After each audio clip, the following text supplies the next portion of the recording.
Halo teman-teman, kali ini saya akan membahas drama Cina yang berjudul The Flaming Heart. Drama ini menceritakan tentang kisah cinta seorang pemadam kebakaran yang bernama Ho Yan diperankan oleh Gong Joon dengan seorang dokter cantik yang bernama Yalan diperankan oleh Zhang Huayin. Setelah lulus dari Akademi Pertahanan Sipil, Ho Yan diangkat menjadi wakil kapten tim penyelamat kebakaran. Sebelumnya, Ho Yan pernah menolong wanita hamil saat terjadi sebuah kecelakaan beruntun di sebuah terowongan. Di sana, dia berkomunikasi dengan seorang dokter yang sedang terjebak macet sehingga hanya bisa memberikan instruksi untuk menyelamatkan wanita hamil tersebut melalui handphone. Dokter tersebut tidak lain adalah Yalan. Jadi Yalan ini langsung jatuh cinta sama Ho Yan walaupun belum tahu seperti apa Ho Yan itu. Yalan hanya mendengar suaranya dan beberapa perkataan Ho Yan cukup membuat Yalan ini tersentuh dan sangat membekas bagi Yalan. Setelah kejadian tersebut terjadi beberapa kesalahpahaman yang membuat Ho Yan dan Yalan ini menjadi tidak akur. Namun lambat laun karena interaksi antara Ho Yan dan Yalan semakin intens membuat keduanya semakin dekat dan muncul benih-benih cinta di antara mereka. Ho Yan dan Yalan pun akhirnya berpacaran. Nah, dalam episode ini saat Ho Yan menyelamatkan seorang gadis kecil di gudang logam yang terbakar, sebuah kotak logam berat yang jatuh dari rak menimpa tubuh Ho Yan. Melihat seluruh rak akan runtuh, Ho Yan segera menyuruh gadis yang digondongnya untuk lari keluar. Rak logam pun jatuh menimpa Ho Yan dan membuatnya tidak sadarkan diri. Hal tersebut membuat rekan Ho Yan panik dan sebagai kapten, Lou Ji masuk ke dalam untuk melihat apa yang terjadi pada Ho Yan. Lou Ji dengan sekuat tenaga mengangkat rak logam yang menimpa Ho Yan dan membawa Ho Yan keluar gudang dalam keadaan tidak sadarkan diri. Lou Ji terus memanggil nama Ho Yan untuk bangun, namun tidak ada respon apapun dari Ho Yan. Ho Yan pun akhirnya dilarikan ke rumah sakit. Ho Yan tidak sadarkan diri selama beberapa hari dan kemudian terbangun karena mimpi buruk yang sangat mengusiknya.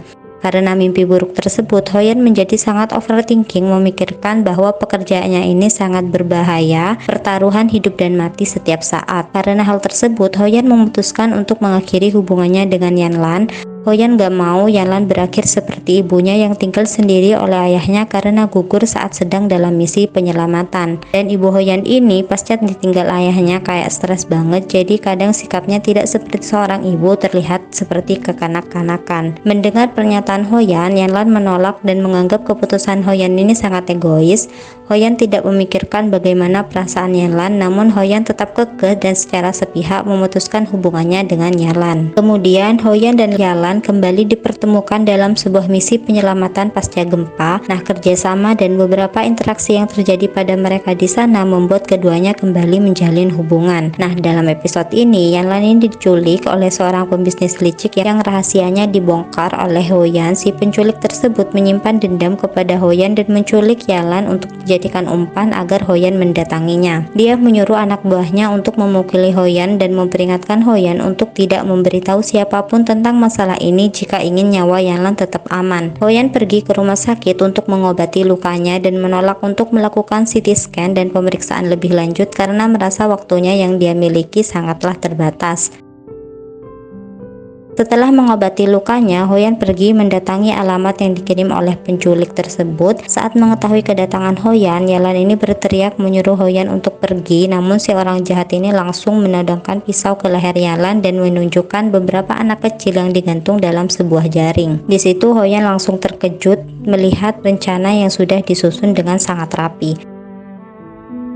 Yalan yang berhasil melepaskan ikatan di tangannya menggigit tangan si orang jahat dan dia langsung melepaskan tali jaring si anak-anak. Untung saja ada Lou Ji yang sigap menahan jaring berisi anak-anak tersebut dan si penjahat ini juga mendorong Yalan dari balkon lantai 3 dan Ho Yan langsung menahan tangan Yalan. Saat berusaha menyelamatkan Yalan, penculik tersebut membenting kursi pada punggung Ho Yan dan kemudian memukulnya dengan pipa logam yang menyebabkan kepala Ho Yan ini berdarah. Si penculik terus memukuli Ho Yan menggunakan pipa besi tanpa ampun, namun dengan sedikit linglung karena cederanya cukup parah, Ho Yan masih bisa melakukan beberapa perlawanan kepada si penculik. Saat si penculik hendak menyerang Ho Yan kembali, Ho Yan dengan sekuat tenaga menendang perut si penculik dan berhasil menaklukkan si penculik untuk beberapa saat. Pada saat si penculik tumbang, Hoyan langsung menarik Yanlan dan berhasil menyelamatkan Yanlan. Tapi si penculiknya ini nih cukup kuat juga, dia berhasil bangkit kembali dan berusaha untuk menyerang Hoyan dengan pipa besi di tangannya. Namun Hoyan yang menyadarinya dengan sigap menahan serangan tersebut, dan hal tersebut membuat si penculik dan Hoyan ini kembali berkelahi. Si penculik ini terobsesi banget untuk membunuh Hoyan, dan dengan amarah yang sangat menggebu-gebu si penculik terus memukul punggung Hoyan dan Hoyan mendorong si penculik.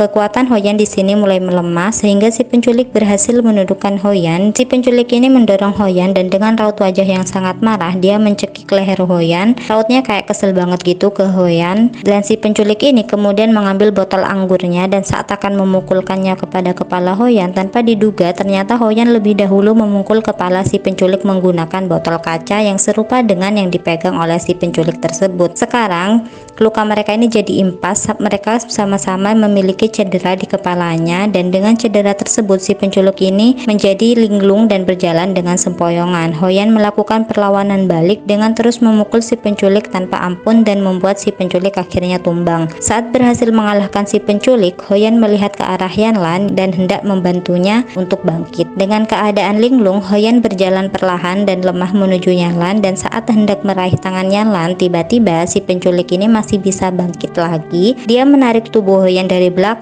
dan Hoyan yang tidak menduga hal tersebut tidak sempat melakukan perlawanan. Si penculik ini pun nekat menjatuhkan dirinya bersama dengan Hoyan dari atas balkon lantai 3. Mereka sama-sama mendarat di tanah dalam keadaan tidak sadarkan diri. Yanlan langsung turun dan memeriksa detak jantung Hoyan. Loji dan beberapa tim penyelamat yang ada di sana langsung panik melihat kondisi Hoyan dan mereka pun membawa Hoyan ke rumah sakit. Semua rekan Hoyan langsung berbondong-bondong menyusul Hoyan ke rumah sakit dan ibu Hoyan pun ada di sana. Ibunya sangat khawatir, takut Hoyan ini akan berakhir tragis seperti yang terjadi kepada ayahnya. Dan saat tiba di rumah sakit, jantung Hoyan ini berhenti berdetak, makanya Yanlan di sini sedikit emosional dan sangat takut akan terjadi sesuatu yang tidak diharapkan. Dan sambil terus menangis, Yanlan melakukan CPR pada Hoyan sehingga berhasil mengembalikan detak jantung Hoyan. Setelah detak jantung Hoyan ini kembali, Yanlan langsung terduduk di lantai sambil terus menangis, sedangkan orang-orang terdekat Hoyan menunggu di luar ruangan dengan perasaan cemas karena sudah sangat lama sejak Hoyan masuk belum ada kabar apapun.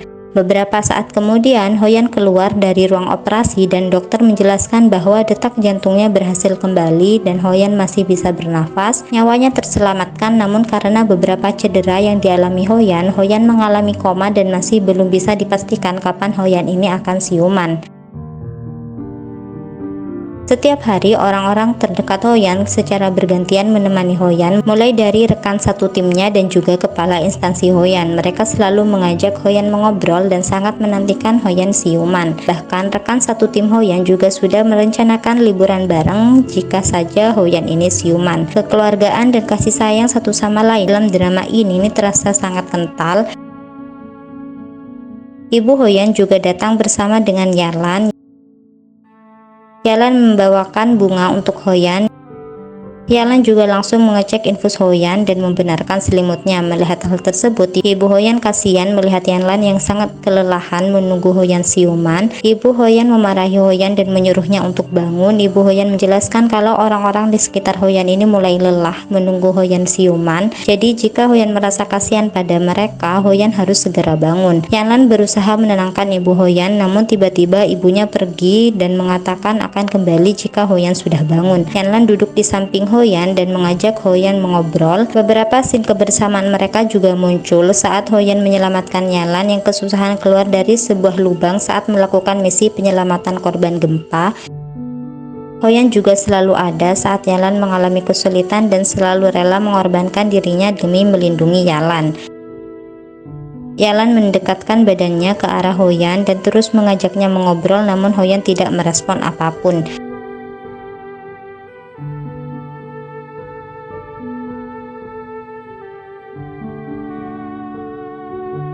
Yanlan sedikit merasa putus asa dan menidurkan kepalanya pada lengan Hoyan sambil terus menangis. Yanlan terus berbicara kepada Hoyan dan Hoyan mulai menunjukkan respon dengan menggerakkan jarinya. Sedangkan Yanlan terus menangis terseduh-seduh di lengan Hoyan. Oke teman-teman, mungkin segitu dulu dari aku. Terima kasih banyak. Bye-bye.